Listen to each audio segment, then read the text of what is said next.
Welcome Shankar. இந்த வேலையில் join பண்ணதுக்கு கங்க்ராச்சுலேஷன். Thank you sir. அண்டு உங்களை பற்றி நிறையா கேள்விப்பட்டிருக்கேன். நீங்கள் ரொம்ப திறமையானவராமே, அப்படியா? Yes sir. பட் நான் கொஞ்சம் வித்தியாசமானவன். நீங்கள் மற்ற கான்ஸ்டபிள் மாதிரி வெயிலில் நிற்க வேண்டாம், டீ வாங்கிட்டு வர வேண்டாம். ஏன்னா உங்கள்கிட்ட டேலண்ட் இருக்குது. ஸோ நான் உங்களுக்கு முதல்ல தர வேலை ட்ரைனிங். கொஞ்ச நாளாகவே பணக்காரங்க அரசியல்வாதிங்க வீட்டில் மட்டும் நிறையா ராபரிஸ் நடந்துட்டுருக்கு. இந்த திருட்டில் நாம் கண்டுபிடிச்சிருக்க ஒரே ஒரு ஆள் இவன் தான். நீ அவனை கண்டுபிடிச்சதும் அவனை ஃபாலோ பண்ணி அவன் குரூப்பில் ஜாயின் பண்ணணும். அதுக்கப்புறம் அவன் கூட ஒன்று சேர்ந்து அவன் அடுத்து ஆரம்பிக்க போகிற ராபரியை என்ன பிளான் பண்ணுறாங்க, எப்படி பிளான் பண்ணுறாங்க, என்ன யோசிக்கிறாங்கன்ற விஷயத்த என்கிட்ட இன்ஃபார்ம் பண்ணணும். அதுதான் உங்களுக்கு கொடுக்குற முதல் வேலை. அண்ட் அப்புறம் இந்த லுக்கில் போகாத, அவன் போலீஸ்னு கண்டுபிடிச்சிருவான்.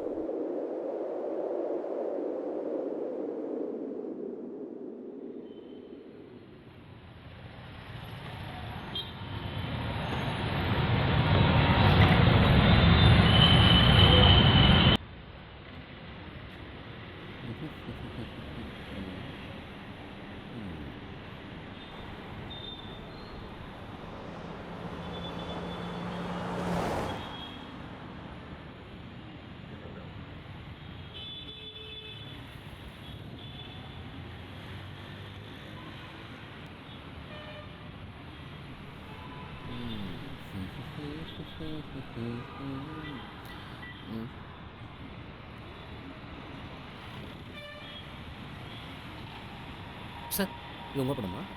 ஆமாம் சார், என்னோட காசு தான் அது. நல்லா லாபம் போலக்குதே. என்னடா பர்ஸை காணோம், வீட்டுக்கு கொண்டு வந்து சார் நில்லுங்க சார். 100 காசு போட்டு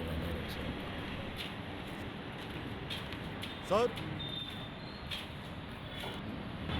யார் அவன் சார் சார் கூப்பிட்றான்? ஒரு வேளை பஸ் அடிச்சு பார்த்துட்டானோ? சார் நில்லுங்க சார். நில்லுங்க சார். சார் நில்லுங்க. சார் நில்லுங்க. ஏதாவது வேலை இருந்தால் கிடைக்குமா சார்? என்னது வேலையா?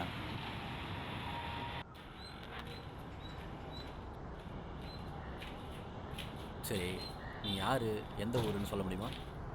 என் பேர் கபிலன் சார். வெளியூர்லேருந்து இங்கே வேலைக்காக வந்திருக்கேன். ஆனால் படித்த படிப்புக்கு எந்த ஒரு வேலையும் கிடைக்கல. இப்போ கூட ஒரு இன்டர்வியூ தான் போயிட்டு வந்திருக்கேன். ஆனால் அதில் ரிஜெக்ட் ஆகிட்டேன். அப்போ தான் என்ன பண்ணணும்னு தெரியாமல் தான் நீங்கள் பர்ஸு தூக்குறது பார்த்தேன், மிரட்டிட்டீங்க. அதான் சார் திருடலான்னு முடிவு பண்ணிட்டேன். அதான் அப்படியே கொஞ்சம் கொஞ்சமாக உங்ககிட்ட கற்றுக்கலான்னு. அதெல்லாம் ஓகே. இந்த தடவை சார்னு கூப்பிட்டா வாயை வச்சிருவேன். என்னை பார்த்தா சார் மேலே தெரித. வேறு எப்படி சார் கூப்பிடுறது? அந்த ஃபைலை கொடு. இதை பார், இனிமே உனக்கு நான் தான் பாஸ், புரிஞ்சுதா? Okay boss. சரி வா. பாஸ், நம்ம அடுத்து என்ன திருட போகிறோம்? அட வாடா, இவனை மாதிரி ஒரு இழிச்சு வாங்கி கிடைப்பான், அவங்ககிட்ட போய் தூக்குவோம். பாஸ், நான் ஒன்று சொன்னால் தப்பாக எடுத்துக்க மாட்டீங்களா? என்னடா சொல்ல போற? பாஸ், நம்ம இந்த மாதிரி சின்ன சின்னதை திருடாமல் ஏதாச்சும் பெருசாக திருடலாம் பாஸ். ஒரே டைமில் செட்டில் ஆகிற மாதிரி. டேய், நீ இங்கே இருக்க வேண்டிய ஆள் இல்லைடா. வா, எங்கள் அண்ணன் கிட்ட கூப்பிட்டு போகிறேன்.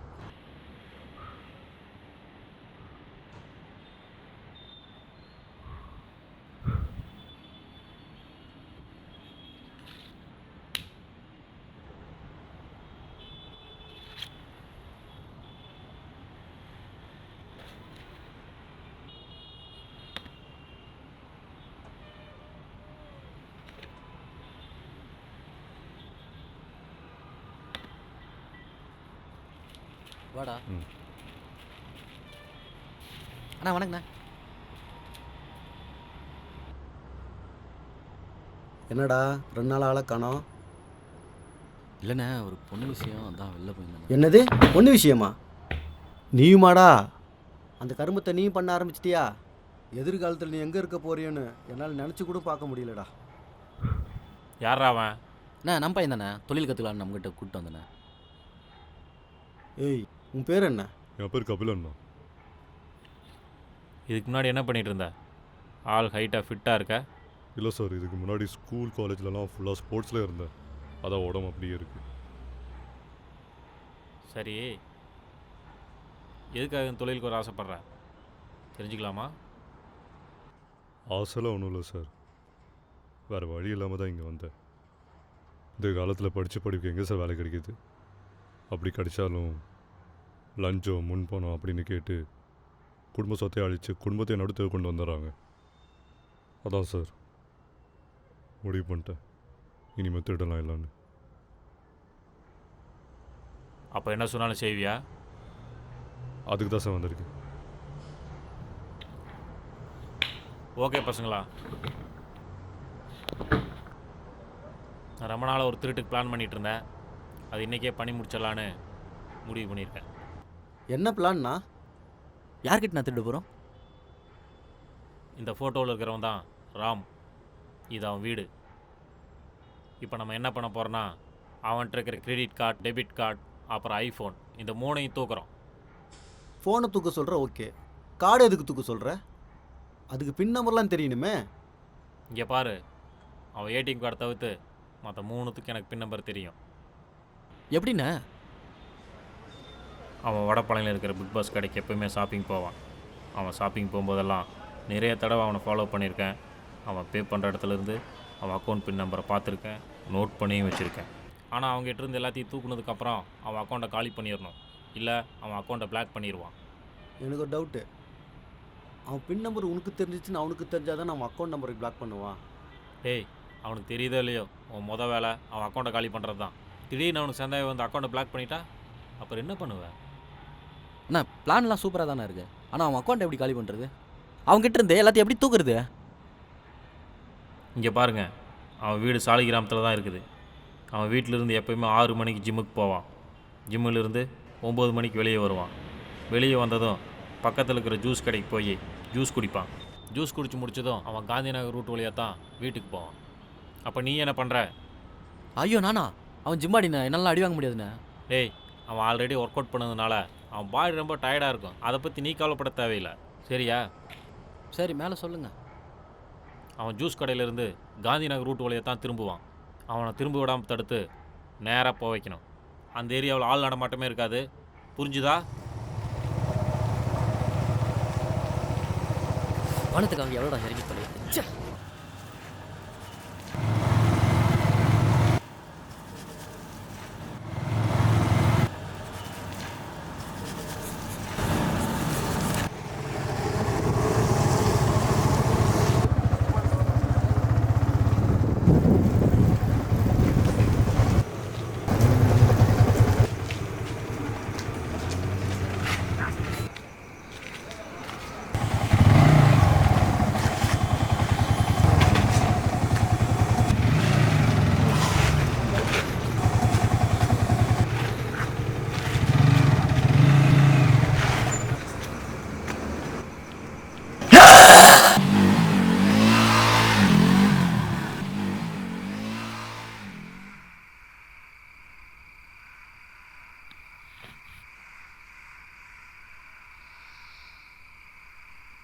அண்ணா, என் வேலை முடிஞ்சிருச்சு. இனிமேல் நீங்கள் தான் பார்த்துக்கணும். அவன் நேராக போனதுக்கப்புறம் 3 ரோட்டு வழியாக தான் ரைட் திரும்புவான். அங்கே எந்த கேமராவும் இருக்காது. அவன் ரைட் திரும்பும்போது நீங்கள் 2 பேரும் என்ன பண்ணுறீங்கன்னா,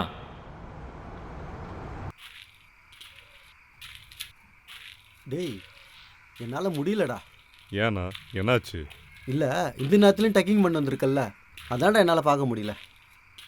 இல்லைண்ணா, டியூட்டினால கொஞ்சம் டிசிப்ளின்டாக இருக்கணும்ல, அதான் நான் இந்த மாதிரி டக்கிங் பண்ணிட்டு. டியூட்டி டிசிப்ளினு நடத்து.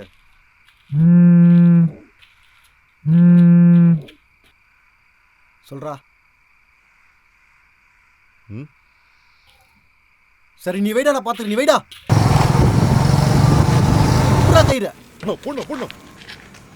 டேய், இல்லை உள்ள தள்ளி போடும்.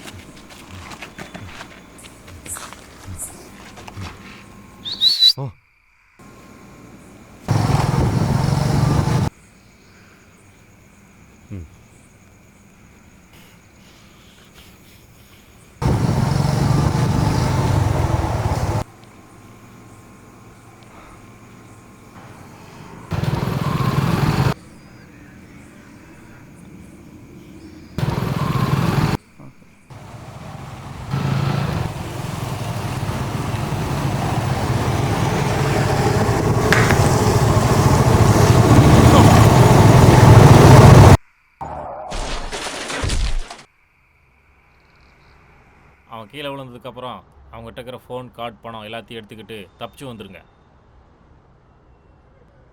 அண்ணா அவன் அக்கௌண்ட் எப்படி காலி பண்ணுறது? இங்கே பாரு, உனக்கு ஏடிஎம் கார்டு கிடைச்சா நீ ஏடிஎம் போயிரு. ம் உங்கள் 2 பேருக்கும் கிரெடிட் கார்டு டெபிட் கார்டு கிடைச்சா நமக்கு தெரிஞ்ச பாயோட நகைக்கடைக்கு போயிருங்க. அங்கே எல்லோரும் போயிட்டு எனக்கு கால் பண்ணுங்கள், நான் பின் நம்பர் சொல்கிறேன். அப்புறம் இன்னொரு விஷயம், கிரெடிட் கார்டு டெபிட் கார்டு அது மட்டும் இல்லாமல் கூகுள் பே, ஃபோன்பே அது எல்லாத்துக்கும் ஒரு நாளைக்கு எவ்வளோ தானே ட்ரான்சாக்ஷன் லிமிட் இருக்குது. அதுக்குள்ளே தான் நம்ம மணி ட்ரான்ஸ்ஃபர் பண்ண முடியும். சார் தோராயமாக எவ்வளோ இருக்கும்? டேய் சொல்கிறா. தோராயமாக 5 to 6 லட்ச ரூபா இருக்கும். 6 லட்சமா? அண்ணே அந்த 6 லட்சம் வந்துடும்ல.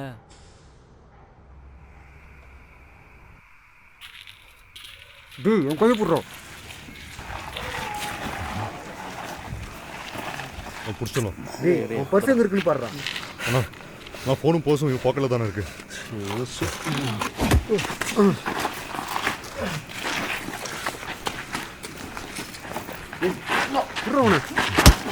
வாங்கண்ணா.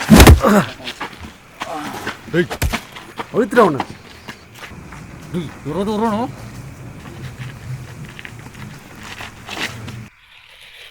ஓரமாக இட்டு போடுறான் அவனை.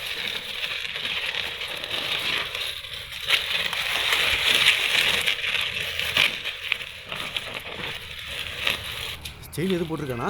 போயிடலாண்ணா. ஆனால் போலீஸ் சவுண்ட் கேட்குற மாதிரி இருக்குண்ணா.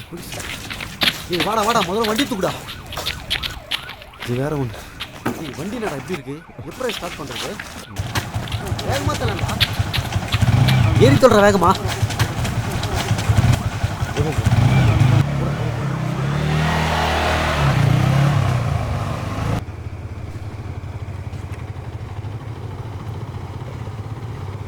இவன் தான் ராமோட அப்பா. நிலா கட்சி செயலாளராக இருக்கான். ஆனால் இப்போ அவன் வீட்டில் இல்லை. இதுதான் நமக்கு சரியான நேரம். அப்புறம் இன்னொரு விஷயம், இந்த தடவை நம்ம திருட போகிறது அப்பாவி மக்கள் பணம் கிடையாது, மக்களோட பணம், நம்ம பணம். புரிஞ்சுதுன்னு நினைக்கிறேன்.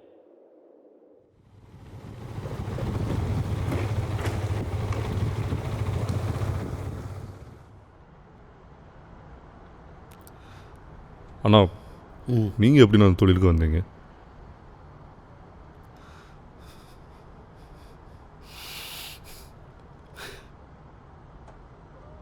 கவர்மெண்ட் ஜாபுக்கே லஞ்சம் கேட்குறேன்னு பசங்களோடு சேர்ந்து போராட்டம் பண்ணோம்.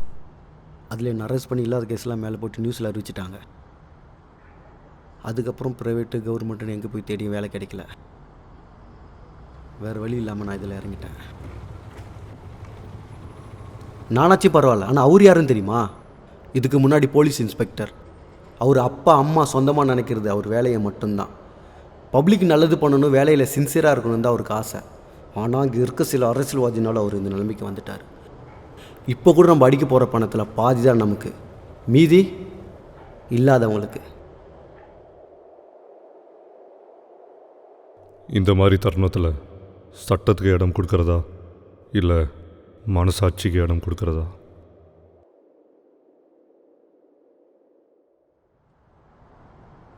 என்ன சங்கர், அவனை கண்டுபிடிச்சிட்டிங்களா? என் முன்னாடி கம்பீரமாக நிற்கிறத பார்த்தா அவனை கண்டுபிடிச்சி அவன் குரூப்பில் ஜாயின் பண்ணிட்டீங்கன்னு நினைக்கிறேன். பட் இது வரைக்கும் எந்த இன்ஃபர்மேஷனும் வரலையே. என்ன சங்கர், நான் பேசிக்கிட்டே இருக்கேன், நீங்கள் எந்த பதிலும் சொல்லாமல் அமைதியாகவே இருக்கீங்க. ஐம் சாரி சார், என்னால் அவங்கள பிடிக்க முடியல. அது மட்டும் இல்லாமல் நீங்கள் கொடுத்த அந்த ரெஃபரன்ஸ் ஃபோட்டோவில் இருக்கிறவன் சாதாரண பிக் பாக்கெட் திருடன் தான் சார். அவனுக்கும் அந்த பெரிய பெரிய ராபரிக்கு எந்த ஒரு சம்மந்தம் இல்லை. ஐம் சாரி, நீங்கள் கொடுத்த வேலை நான் தோத்துட்டேன். என்னை மன்னிச்சிருங்க. நான் என்னோட கடமையில் தோற்றுருக்கலாம், ஆனால் என்னோட மனசாட்சி படி